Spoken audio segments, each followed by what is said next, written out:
नमस्कार, हरियाणा वेव्स में आपका स्वागत है जी। राजनीतिक चहलकदमियों के साथ आज हमारे साथ है जी बीजेपी के रणबीर गंगवा जी। आप जो आने वाला 2024 का लोकसभा चुनाव कह लीजिए, विधानसभा चुनाव कह लीजिए, किस तरह की तैयारियां हैं, किन रणनीतियों को लेकर बीजेपी सरकार आगे के प्रोग्राम तैयार किए हुए, उनसे बात करते हैं। नमस्कार जी, आपका स्वागत है हमारे। नमस्कार सर, 2024 के लिए बीजेपी सरकार की अगर राजनीतिक तौर पर तैयारियां कह ली जाए, उनमें क्या ऐसा खास है कि भाई 2024 में आप आगे रहेंगे?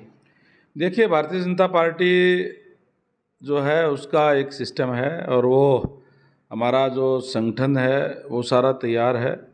हमारा राष्ट्रीय अध्यक्ष से लेकर के पन्ना प्रमुख तक हमने संगठन को खड़ा किया हुआ है और जिस तरीके से चाहे वो पिछले 9 साल से ऊपर हो गए, देश के अंदर आदरणीय नरेंद्र भाई मोदी जी के नेतृत्व के अंदर सरकार चल रही है और उन्होंने जहां नए नए आयाम स्थापित करने का काम किया है, नए नए नीतियां लागू करने की बात की है और मैं कहता हूं कि हिंदुस्तान के आज़ाद होने के बाद में पहली बार ऐसा प्रधानमंत्री जो आया है जो कहते हैं वो करके दिखाते हैं। अभी इसी टेन्योर के अंदर सरकार बनते ही JNK के अंदर धारा 370 समाप्त करके अखंड भारत बनाने का काम किया।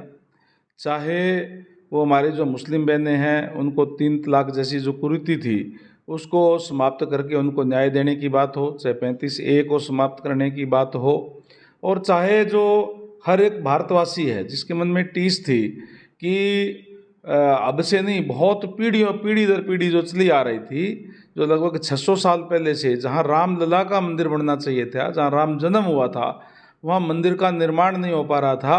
चाहे वो राम मंदिर का निर्माण करने की बात हो, यानी जो पॉलिटिकल मुद्दे रहते थे पॉलिटिकल पार्टियों को, उनको मुद्दों को समाप्त करने का काम हमारी सरकार ने किया है।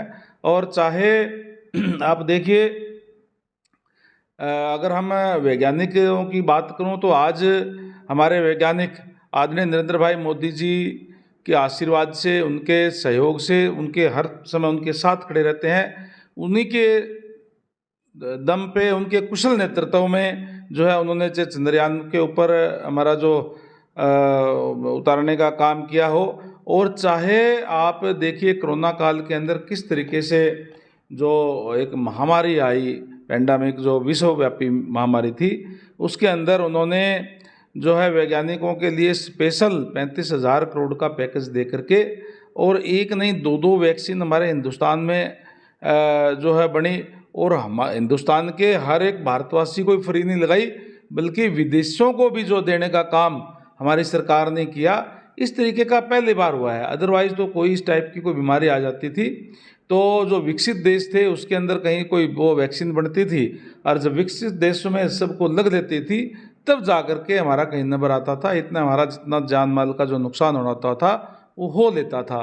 तो इस तरीके से उन्होंने एक नेतृत्व करने का काम किया है। अभी हाल ही के अंदर G20 की अध्यक्षता करके और भारत की क्षमता को, भारत की नेतृत्व क्षमता को, विश्व को दिखाने का काम जो है वो हिंदुस्तान ने किया है। आज अगर कहीं कोई विवाद चल रहा होता है तो जो पूरा विश्व जो है वो भारत की तरफ देखता है कि भारत हस्तक्षेप करके और उसमें जो है अपना उनको निपटवाने का काम करे।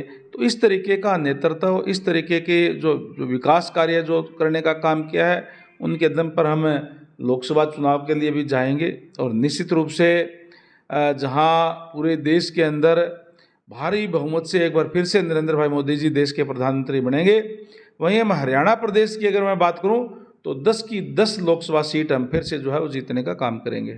आपने जैसे बात की सर, आपने हर तरह की बात बता दी भाई, रामलला मंदिर की बता दी, वैज्ञानिकों की बता दी भाई, इसके साथ में जो कोरोना में वैक्सीन की बताई।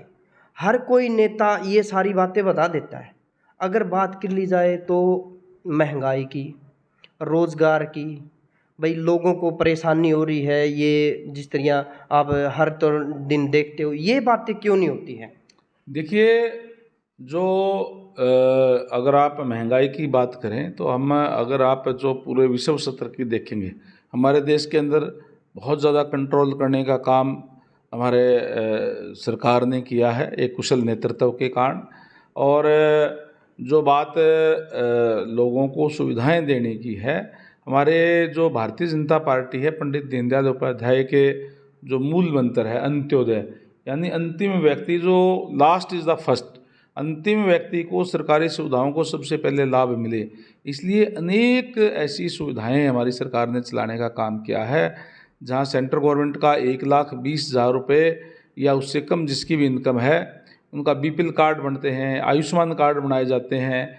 वहीं हरियाणा सरकार ने और आगे बढ़ते हुए जो 600 करोड़ रुपए सालाना अपने खजाने से दे करके हरियाणा वासियों के लिए वो आय सीमा 1,80,000 करने का काम किया, जिससे बहुत बड़ी संख्या के अंदर उन चीज़ों का लाभ जो आम जनता को मिला है। सो बीपीएल कार्ड के जो सुविधाएं सरकार की तरफ से दी जाती है उसका भी, और दूसरा जो चिरायु कार्ड जो हरियाणा की तरफ से दिया जा रहे हैं, आज 5 लाख रुपए तक का इलाज जो है उनका चिरायु जो कार्ड जिसके पास भी होता है उसका फ्री किया जाता है। आज चाहे वो बड़े बड़े हॉस्पिटल है, मेदांता जैसे हॉस्पिटल है, चाहे वो अगर मैं आप हिसार के अंदर बैठे हैं, चाहे सीएमसी है, चाहे सर्वोदय है, चाहे आधार हॉस्पिटल है, यानी बड़े बड़े हॉस्पिटल्स के अंदर जहाँ जो गरीब आदमी कोई जाने की हिम्मत नहीं कर पाता था, और अगर कोई चला भी जाता था तो उसके मकान बिकने की नौबत आ जाती थी। इस तरीके की व्यवस्था करने का काम किया है कि आज कोई आदमी अगर कोई बीमार हो जाता है तो वो ठीक है कि तकलीफ़ तो उसी को झेलनी पड़ती है, लेकिन उसके परिवार को या उसको इस बात की चिंता करने की ज़रूरत नहीं होती कि इलाज कैसे करवाएगा। इस तरीके की व्यवस्था, इस तरीके की सुविधाएं जो देने का काम किया है। अभी हमने 1 लाख रुपए जिनकी इनकम है उनको HKRN के अंदर पहले स्थान देने का काम किया है, और इसी तरीके से जो गरीब लोग हैं उनको मेरिट के आधार पे जो पहले उनको जो है सरकारी सुविधा में लाभ मिले, इस तरीके की व्यवस्था हमारी सरकार ने करने का काम किया है। अभी आप जो कह रहे हैं भाई ये हुआ है, जिस तरह राजनीतिक तौर पर देख ली जाए, अभी ओम प्रकाश धनखड़ जी को की जगह अब नायब सिंह जी को प्रदेश अध्यक्ष बनाया है। इसके पीछे अगर राजनीतिक तौर पर देखा जाए तो राजनीतिक पार्टियों के अलग अलग विचार आ रहे हैं। देखिए, आप किस राजनीतिक पार्टी की बात कर रहे हैं मुझे नहीं पता, लेकिन अगर भारतीय जनता पार्टी की जहाँ तक बात है, 3 साल का कार्यकाल होता है और 3 साल बाद में प्रदेश अध्यक्ष भी, जिला अध्यक्ष भी, हमारे संगठन के अंदर बदलाव होता है। ये निरंतर एक चलने वाली प्रक्रिया हमारी है, प्रदेश राष्ट्रीय अध्यक्ष से लेकर के और नीचे मंडल अध्यक्ष तक, और पूरे संगठन का, जैसे मैंने बताया कि वो एक हमारा सिस्टम है। उस सिस्टम के तहत ही आदरणीय ओम प्रकाश धनखड़ जी का कार्यकाल पूरा हो गया था, और उसकी जगह अभी नायब सैनी जी को बनाया गया है। नायब सैनी जी भी हमारे बहुत ही एक कुशल राजनीतिज्ञ है, बहुत ही उनका अच्छा अनुभव है। पहले उन्होंने संगठन के अंदर भी पहले भी काम किया है, विधानसभा के अंदर भी पिछले विधानसभा में हमारे साथ ही वो MLA भी रहे हैं, मंत्री भी रहे हैं, और आज के दिन वो मेंबर पार्लियामेंट है। तो एक लंबा अनुभव पार्टी का उनका है। निश्चित रूप से उनके अनुभव का लाभ हमारे को हरियाणा के अंदर मिलेगा। अमित शाह जी की करनाल में अभी रैली हुई है जी, पिछले 3 दिन हो गए हैं, अंत्योदय महारैली। उसमें दूसरी पार्टियों ने ये आरोप लगाया कि भाई जितने भी कौशल के कर्मचारी हैं उनको वहाँ पर ज़बरदस्ती बुलाया गया है। देखिए, अब जो कांग्रेस पार्टी है या उनके पास कुछ कहने के लिए नहीं है। कांग्रेस पार्टी तो जो अंत्योदय के अंदर जो आते हैं, जो गरीब आदमी थे, उनका हक खाने का काम करते थे। उनको तो केवल और केवल जो अपना परिवार या फिर अपने जो उनका जो बॉस है उनका परिवार, गांधी परिवार, केवल वही नज़र आता था, और कोई उनको देश के अंदर नज़र नहीं आता था। इसलिए वो आज इस तरीके की बात करते हैं। जो करनाल के अंदर जो लाखों की संख्या के अंदर जो लाभार्थी पहुँचे, वो वही पहुँचे हैं जो अंत्योदय यानी अंतिम व्यक्ति तक जो हमने सरकारी सेवाओं का लाभ देने का काम किया है, उसमें बड़े खुशी से वो माननीय अमित शाह जी के वहाँ धन्यवाद करने के लिए, और बड़ी खुशी से वो आए हैं, क्योंकि आज उनको सम्मान मिल रहा है, उनको लाभ मिल रहा है, बगैर पर्ची खर्ची के जो बच्चों को नौकरियां मिल रही है। पहले तो कोई गरीब आदमी का कहीं नंबर आता ही नहीं था, क्योंकि गरीब आदमी के पास ना पैसा होता ना ही पॉलिटिकल सिफारिश होती। तो आज उनके बच्चे नौकरी लग रहे हैं और जिनका नौकरी नहीं लगी उनको HKRN में सुविधाएं दी जा रही है। और इसी तरीके से मैंने जैसे पहले कहा कि BPL कार्ड बना करके और चिरायु कार्ड भी हमने जो बनाने का काम किया है 1,80,000 तक। और वहाँ पे करनाल के अंदर माननीय मुख्यमंत्री महोदय ने घोषणा की है कि जिनकी 3 लाख रुपए तक की आय है उनके भी चिरायु कार्ड बनाए जाएंगे। यानी हेल्थ की चिंता अब हरियाणा प्रदेश के लोगों की हरियाणा सरकार को है, चाहे वो कहीं भी इलाज करवाए, सरकारी प्राइवेट कहीं भी। तो इस तरीके की व्यवस्था करने का काम किया है। आज कांग्रेस ने अपने समय में कुछ किया नहीं, अब उनके पास कुछ कहने के लिए है ही नहीं, तो इसलिए इस टाइप की बात ही करते हैं। वो बात कहते हैं हमारे संगठन की बात करते हैं, जिन लोगों का संगठन पिछले दशकों से जो बना नहीं पाए। पहले तो उन्होंने कहा कि हमने दलित को जो है वो प्रदेश अध्यक्ष बनाने का काम किया है। अशोक तंवर जी थे, उनका सिर फोड़ने का काम किया, वो हार करके पार्टी छोड़कर चले गए, संगठन नहीं बना। उसके बाद में बहन कुमारी शैलजा जी, वो जो है प्रदेश की अध्यक्ष बनी, उन्होंने जोर लगा लिया लेकिन उनका संगठन प्रदेश के अंदर नहीं बना पाया और उनका रिटायरमेंट आ गई। इसी तरीके से अब जो मौजूदा इन्होंने जो बनाने का काम किया है प्रदेश अध्यक्ष, लेकिन अब तक इनका कोई संगठन नहीं बना है। और वो लोग इस टाइप की बात करते हैं कि भारतीय जनता पार्टी ने बदला है और है, कमाल हो गई। मैंने कहा हमारा तो संगठन जो है राष्ट्रीय अध्यक्ष से लेकर के पन्ना प्रमुख तक तैयार है। आज हमें कांग्रेस पार्टी या हमारी विपक्षी पार्टियों के साथ लड़ाई लड़ने की ज़रूरत नहीं है, वो तो गुटों में बटे हुए हैं, एक दूसरे को खुद निपटाने का काम करेंगे। हमने जो पिछले 9 साल के अंदर जो जनता की भलाई के कार्य किए हैं, देश को आगे ले जाने का काम किया है, उन विकास कार्यों को लेकर के जनता के अंदर जाएंगे और निश्चित तौर पर जनता आशीर्वाद भारतीय जनता पार्टी को देगी। आपके इसी सवाल पर मैं ये कह देता हूँ जी, आपने भारतीय जनता पार्टी का नारा है 9 साल बेमिसाल, और जबकि कांग्रेस पार्टी के खुद दीपेंद्र हुड्डा ने कहा अभी 9 साल बुरा हाल।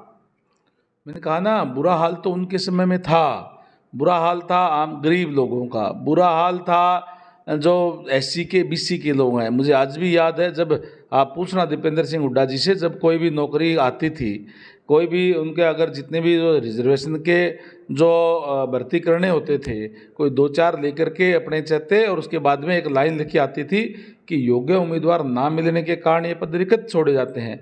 ऐसे लोगों को उन्होंने अयोग्य बनाने का काम किया। जो जन्मजात स्किल्ड होते हैं, वो तो हाथ से काम करने वाले लोग हैं, मेहनती लोग होते हैं, और उनको उन्होंने अयोग्य घोषित करने का काम किया। तो बुरा हाल था उनकी सरकार में, क्षेत्रवाद की बात थी, केवल रोहतक से बाहर उनको कुछ दिखाई नहीं देता था। आज आदरणीय मनोहर लाल जी ने हरियाणा एक, हरियाणवी एक का नारा दे करके पूरे प्रदेश के अंदर एक समान विकास कराने का काम किया है। आज कांग्रेस पार्टी के लोग इस टाइप की बात करके अपनी राजनीतिक ज़मीन तलाशने का काम कर रहे हैं जो उनकी खिसक चुकी है। इसलिए निश्चित तौर पर जनता आज उनको जान चुकी है और इसीलिए जनता आज भारतीय जनता पार्टी के साथ है। 5 राज्यों में चुनाव है जी आगे 23 नवंबर, 17 नवंबर से 23 नवंबर तक, किस तरह से देख रहे हैं भाई, उसका असर हरियाणा पे कैसा रहे? देखिए, जहाँ तक 5 राज्यों का चुनाव है, मुझे पूरी उम्मीद है कि जिस तरीके से देश के प्रधानमंत्री नरेंद्र भाई मोदी जी ने देश का नेतृत्व करने का काम किया है, निश्चित रूप से अभी जो इस चुनाव के अंदर हम 5 राज्यों के अंदर जीत दर्ज करेंगे। भारतीय जनता पार्टी की सरकार जो है वहाँ बनेगी। और जहाँ तक बात है, हम तो निरंतर ये चुनाव जीत रहे हैं जनता के आशीर्वाद से। जनता आज भारतीय जनता पार्टी के साथ है। जेजेपी पार्टी हरियाणा की बीजेपी के साथ की गठबंधन की पार्टी है। राजस्थान में और हरियाणा में जेजेपी का क्या रोल रहेगा? देखिए, पार्टी का गठबंधन नहीं है, केवल सरकार चलाने का गठबंधन है। क्योंकि हरियाणा प्रदेश की जनता ने मैंडेट इस टाइप का दिया था जिसमें गठबंधन जरूरी था सरकार चलाने के लिए। इसलिए चुनाव के अंदर वो अलग से जा रहे हैं, भारतीय जनता पार्टी अलग से है। देश के स्वतंत्र है, कोई भी पार्टी कहीं से भी चुनाव लड़ सकती है। विजेंद्र सिंह सांसद हैं बीजेपी के, उन्होंने एक बयान दिया भाई जिसमें जेजेपी पार्टी के बारे में उन्होंने कहा भाई अगर गठबंधन होगा तो हम बीजेपी में नहीं रहेंगे। देखिए, वो अपना उनका विचार है, और जैसे मैंने कहा कि ये गठबंधन जो है वो सरकार चलाने के लिए है, और सरकार चलाने के लिए जो है MLA चाहिए। आज भारतीय जनता पार्टी के पास 41 MLA है, सरकार चलाने के लिए 46 MLA चाहिए, तो इसलिए उस बात का गठबंधन है। बाकी तो कोई जो उन्होंने बयान दिया है वो तो वही बता सकते हैं। बाकी क्योंकि अभी जैसे राजस्थान के अंदर भी अलग अलग चुनाव लड़ रहे हैं, तो आगे आने वाले समय के अंदर क्या होगा ये हमारा जो केंद्रीय नेतृत्व है वो तय करता है। वो मेरे को अधिकार क्षेत्र की बात भी नहीं है। बाकी अभी जैसे मैंने कहा कि अब जो गठबंधन था वो सरकार चलाने के लिए था। किसान आंदोलन हुआ था जी, 13 महीने चला था। बीजेपी सरकार ने 3 काले कानून लेके आई थी, बाद में उनको वापस लेना पड़ा। खुद नरेंद्र मोदी जी ने वापस किया था। उसका कितना असर रहेगा अब आने वाले चुनाव में, क्योंकि हरियाणा और राजस्थान कृषि प्रधान राज्य हैं जी। देखिए, जो भी कानून जहाँ सेंट्रल गवर्नमेंट ने बनाए थे वो किसानों के हित के लिए थे, कोई काले कानून नहीं थे। आपने ये गलत कहा। लेकिन यहाँ पे एक बात है कि जैसे चौधरी देवीलाल जी हुए हैं, बहुत बड़े नेता, हरियाणा प्रदेश की राजनीति के अंदर, देश की राजनीति के अंदर भी वो रहे। वो एक बात कहते थे कि यहाँ बहकाना आसान है, समझाना मुश्किल है। इसलिए जो किसान भाई जो उनका विरोध कर रहे थे, उनको विरोध को देखते हुए आदरणीय नरेंद्र भाई मोदी जी ने उनको वापस लेने का हमारी सरकार ने जो है वो निर्णय लिया है। और बाकी कोई हम यूँ नहीं कह सकते कि वो कोई क्योंकि जनता की मांग थी, कुछ लोगों की जो किसानों की मांग थी कि उनको वापस ले लिए। अब तो वो कोई कानून लागू नहीं है। रणबीर गंगवा जी का आने वाले विधानसभा और लोकसभा में हरियाणा की तरफ से देखते हुए क्या अहम रोल रहेगा? देखिए, मैं एक पार्टी का कार्यकर्ता हूँ और जहाँ भी पार्टी मेरी ड्यूटी लगाएगी हम वो ड्यूटी करेंगे। और केवल रणबीर गंगवा का नहीं, हर एक कार्यकर्ता का अपना अहम रोल होता है। और हमारी पार्टी कार्यकर्ताओं की पार्टी है और जहाँ भी संगठन उनकी ड्यूटी लगाता है अपनी ड्यूटी करने का काम करते हैं। और निश्चित रूप से हर एक कार्यकर्ता का पार्टी को में चुनाव के अंदर उसको जिताने में अपना अपना एक रोल होता है। धन्यवाद जी आपका। थैंक यू, नमस्कार।